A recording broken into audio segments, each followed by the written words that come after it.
Assalomu alaykum, Rich Race YouTube kanali a'zolari, sizlar bilan Decodex. Xo'p, xudo xolasa bugun sizlar bilan ko'radigan, gaplashadigan mavzumiz tillada, soyuzda parasida haftalik analiz qilamiz. Bozorni global yo'nalishi qaysi tomonga davom etishini ko'rib chiqamiz.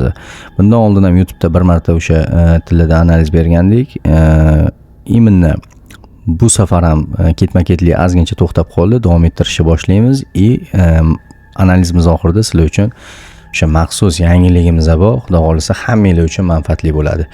Bugun ozgincha analiz sistemasini tayyor holatdaman. Sizlar bilan birga analiz qilamiz. Bu analizdan kelib chiqib to'g'ri formulalar ko'rsatilmaydi, lekin sizlar mantiqiylarga yaqinroq bo'lgan strategiya, ya'ni o'sha trend liniya orqali bozorda eng to'g'ri trend liniya qanaqa chizilishi o'zingizlar uchun o'sha fikrlashinglar doiralarni salgina kengaytiradi deb o'ylayman. Foydasi, manfaati imminda mana shu narsada deb o'ylayman. Boshlaymiz xudo xolasa. Xo'p, bundan oldingi haftalik analizimizda oxirgi marta berganimizda narx imminda 5300 atrofida edi. 5300 dan narx pastga tushishi cycle line liniyalari bor edi. Bizda Ganyanjilda ko'rgan bo'lsanglar, imminda o'sha liniyalar orqali -2 gradus, -4 graduslardan globalniy nazorat qilinishi aytilgandi. Imminda -2 gradusdan globalniy nazorat qildi, keyingi yo'nalish -4 gradusgacha yetib kelishi kerak edi. Hali ham narx bozor yo'nalishi o'zgargani yo'q. Bozorda umumiy yo'nalish hali ham sell, lekin yana bir marta sizlarda mantiqiylarga mos o'sha vaqt va narx kesishmasiga asosida ishlaydigan trendline intersection strategiyasi orqali uni turkumi ko'p. Trendline intersectionda TLI 45, TLI 90, TLI 360 strategiyalar bor. Imminda o'sha strategiyalar orqali sizlar bilan bugun xudo xolasa ko'rib chiqamiz. Formulalarni ko'rsata olmayman, lekin birga xudo xolasa noldan analiz qilib, salgina mantiqliroq analiz bo'ladi deb o'ylayman. Tayyor grafikdan ko'ra analiz qilib chiqamiz. Biz globalniy nazorat, globalniy bozor yo'nalishini aniqlashimiz uchun, to'g'ri confirmation olishimiz uchun, to'g'ri atrof o'tkazishini ko'rishimiz uchun bizga globalniy nazoratlar kerak bo'ladi har doim. Xo'p, ichki nazoratlarda qisqa muddatli savdolar uchun foydalansak bo'ladi. Lekin biz umumiy haftalik analiz qilayotganimiz uchun globalniy nazoratlardan foydalanamiz. Globalniy nazoratlar orqali aniqlaymiz bu narsalarni, keyingi yo'nalishlarni. Xo'p, demak, bizga imminda mana shu nuqta orqali hisoblaydigan bo'lsak, chunki bu yoqdagi sikl hali tugamagan. Demak, 1195 punkt. Bizi TLI strategiyasida bitta narsaga ahamiyat berishimiz kerak bo'ladi.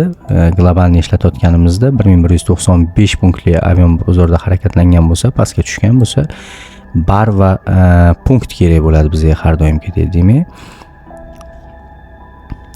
53 ta bar, 4 kun 7 soat 1195 punkt harakatlangan.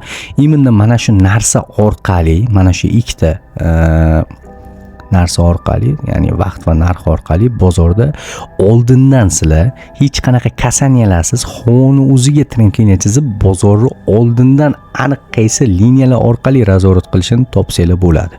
100% buni iloji bor. Xo'p, shu paytgacha 99% odam ishlatadigan strategiya ishlamaydi demoqchi emasman, lekin konkret sizlarga 100% tizimda trend liniyani ishlatmoqchi bo'lsanglar, vaqt va narx kesishmasiga tortish kerak bo'ladi bu trend liniyani. Demak, misol uchun, почти 99% odam shunaqa stilda, yo bo'lmasam mana bunaqa stilda yorib o'tdi, retest buy, retest sell, mana shunaqa narsa sistema orqali ishlaydi, kasaniya sanab har bittasidan keyingi yo'nalishgacha o'shashga harakat qilishadi. Bu ham to'g'ri, noto'g'ri emas, lekin bu yerda har doimgidek lojnilar bo'ladi. To'g'ri chizganinglar, to'g'ri chizmaganinglar mahfumligicha qoladi. Risk hisob-kitobga olish kerak. Stop'i oxirgi maksimumga 200 punkt, 300 punkt tepaga qo'yib qo'yishga to'g'ri keladi. Bugun ko'radigan strategiyamizda unaqa narsa yo'q. Demak, men hisoblab chiqaman.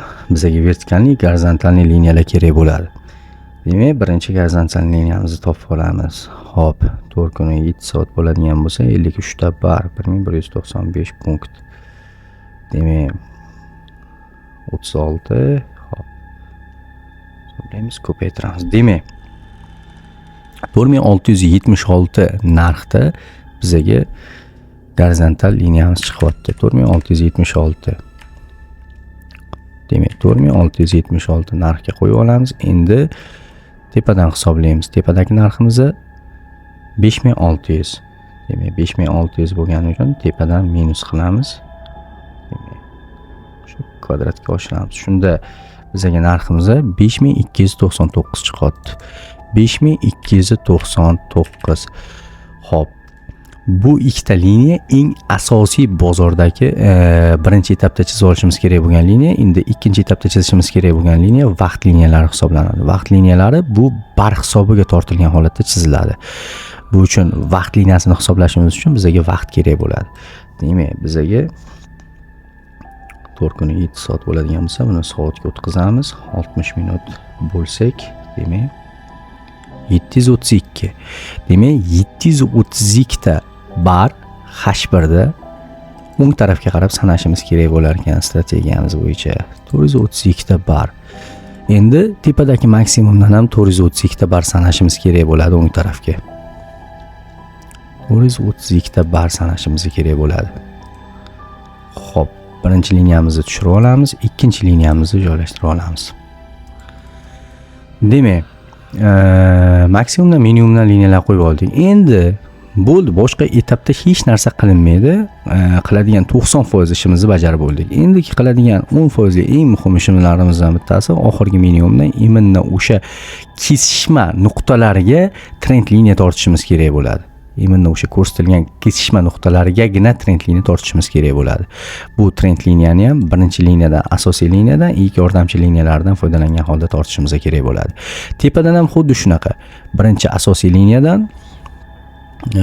maksimumdan hisoblangan liniyadan tortishimiz kerak bo'ladi. Ikkinchi liniyamizni qo'shimcha yordamchi liniyamizni uning yonidagi minimumdan hisoblangan bar tizimda tortib olishimiz kerak bo'ladi. Ko'rayotgan bo'lsanglar, men hech qanaqa misol uchun kasaniyalardan hisoblamadim. Razvorot boshlangandan sirazi ishlatsanglar bo'ladi bu sistemani. Har doim har joyda 100% aniqlikda ishlab beradi.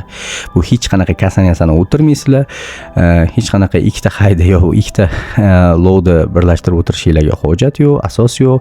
Oldindan havoni o'ziga trend liniya chizasizlar, imminni o'sha yo'nalish bo'yicha konkret 100% bozorda harakatlanishini ko'rishinglar mumkin bo'ladi. Xo'p, endi bozor ko'rayotgan bo'lsanglar, birinchi liniyani o'zidan bu mana shu joyga liniya chiqazib berdimi, bu joyga kelishi 100%. Tepaga liniya chiqazib berdimi, tepada qarshilik ko'rishinglar 100% bo'ladi. Yorib o'tilganda razvorot 100% bo'ladi. Xo'p, hech qanaqa ложный пробой degan narsalar umuman bo'lmaydi bu joyda. O'sha traderlar 90% ni aldaydigan o'sha sistema, o'sha trend liniyada ishlaydigan sistemasi bo'yicha ложныйlar yo bo'lmasam hech qanaqa bunaqa ustini yopib qo'yish, ichiga kirib ketdi. Bu aldamchi harakat, battar unaqa sistema yo'q. Даже H1 da yorib chiqdimi, все, keyingi yo'nalish aniq. Retest kutiladi, retest 100% aniq bo'ladi, 100% keyingi yo'nalish ham aniq. Yorib o'tgandan keyin retest zonasi ham 100% konkret aniq bo'ladi sizlarga. Buni topishimiz uchun nima qilamiz? Oxirgi minimumdan sanagan punktimizni yorib o'tgandan keyin boradigan tek profiti bizga 100% razvorot zona bo'lib beradi. Tavakkal qanaqadir ham, haqqachadir ham ushlamaysizlar, 50% gacha olishib, unaqa gap yo'q bu yerda. Oxirgi minimumdan qo'yasizlar, imminni o'sha nuqtaga liniya tushirasizlar. Imminni o'sha nuqtaga liniya tushirasizlar. Ko'rsatilgan nuqtadan oxirgi lowdan kesishmaga, vaqt bilan narx kesishmasiga, gorizontal vertikal nuqtalar kesishmasiga liniya tortamiz. Maksimum uchun tortamiz va minimum uchun barsatning shinasiga tushirib olamiz. Вот. Ko'rayotgan bo'lsanglar, yorib o'tilgandan keyingi holat ham 100% konkret aniq bo'ladi. Bu yerda hech qanaqa grafik qisqarishi yoki grafik cho'zilishi degan sistemalar yo'q. Bu narsa har doim, har qachon 100% hamma joyda ishlaydi. Konkret ishlab beradi. Umuman hech qanaqa nima deydi, bu yuqorida aytib o'tganimdek aldamchi holatlar yoki bo'lmasam to'g'ri confirmation olish kerak, dedi tanasi bilan yopish kerak, tana tashqarida, tana ichkarida degan temalar yo'q bu yerda.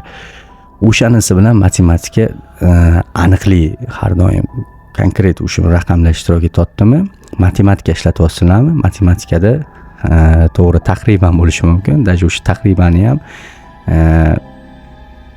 konkret har qanaqa taxminlardan yaxshiroq bo'lib beradi. Imminni matematik sistemalarning kuchi va imminni mana shu narsada. Xo'p, endi ko'rayotgan bo'lsanglar, umumiy yo'nalish bo'yicha bozor bir marta asosiy retest qilib kelgan zonasini to'ldirib ketdi. Ikkinchi yo'nalish qaysi tomonga bo'ladi? Umumiy boshqa sistemalar orqali ham sizlarga konkretni tasdiqlab beriladi. Bu sistemani ko'rsatayotganim, imенно mana shu sistema orqali sizlarga analiz qilib berayotganimiz sababi bor. Bu sababi haqida hozir oxirroqda gaplashamiz. Demak, ko'rsatilgan nuqta mana bu. Imенно mana shu ko'rsatilgan nuqtada keyingi liniyamiz joylashtirilgan bo'ladi. Keyingi liniyaga kelganda imенно mana shu nuqtadan bozorda razvorot kutishingiz mumkin bo'ladi. Cycle Hand o'sha Gain Angel strategiyasi orqali analiz qilib berilgan videoda ham ko'rgan bo'lsanglar, 3400 da globalniy razvorot kutsa bo'ladi.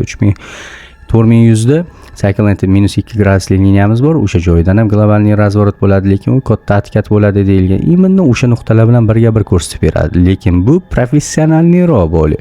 Sababi ikkalasi ham havoga tortiladi. Birinchidan hech qanaqadir ham istoriya kerak bo'lmaydi sizlarga. Xo'p, ikkinchidan har bitta tizimni foydalanayotganinglarda sizlarga konkretlik muhim. Taxmin bor joyda har doim slif bo'ladi. Shu narsani hech qachon miyanglardan chiqazmanglar. Endi keyingi globalniy kichik razvorotimizdan kutishimiz mumkin 3800 narxidan bo'ladi bizga. Keyingi razvorotimiz, конечно, 3400 to'ldirmas turib bozorda globalniy razvorot bo'lmaydi. Endi umumiy o'zim ishlatadigan tizim bo'yicha hisoblab beradigan bo'lsam sizlarga, umumiy общий bozorda taqalgan boradigan nuqtasi 2800 gacha bo'lib beradi. Xo'p, bu sistemalarda yordamida sizlarga har doim imенно kichik razvorotlar uchun ham xudo xolasa mana shu hafta so'ngidan boshlaymiz. Mana bugundan keyingi haftadan boshlab har bitta bozordagi ichki razvorotlarda vibratsiya juda ham yuqori bo'ladi. Shuni hisobiga har bitta kichik razvorot ishlaganda tezroq kirish, tezroq chiqish yo'nalishida ham dalgasrok uchun ham har bitta yo'nalish uchun отдельно ideali aniq kirish, aniq chiqish nuqtalari bilan signallar ham taqdim qilinadi xudo xolasa. Endi strategiyaga to'xtaladigan bo'lsak, TLI strategiyalarning qismlari ko'p. Men juda ham sodda bazaviy yo'nalishini YouTube ga darslik qilib joylaganman. Agar mana shu YouTube ga qo'yilgan analiz videomizda xudo xolasa 10 mingta ko'rilsa, 1000 ta like bo'lsa, xudo xolasa, imенно mana shu strategiyani sizlarga atido taqdim qilinadi. Imенно ichki yo'nalishlarda ham konkret 100% ishlashini ko'rishingiz mumkin bo'ladi. O'sha qismlari bilan xudo xolasa yarim soat yoki bo'lmasam 1 soat bo'ladi. Bitta part qilib отдельно sizlarga video qilib tushuntirib beriladi. Shu strategiyani qanaqa hisob-kitob qilinib, qanaqa chiqazilyapti mana bu liniyalar. Qanaqa ishlaydi. Shu sistemalarni bilib olishingiz mumkin bo'ladi. Hammaga foydali, manfaatli bo'ladi degan umiddaman. Sog' bo'linglar, salomat bo'linglar.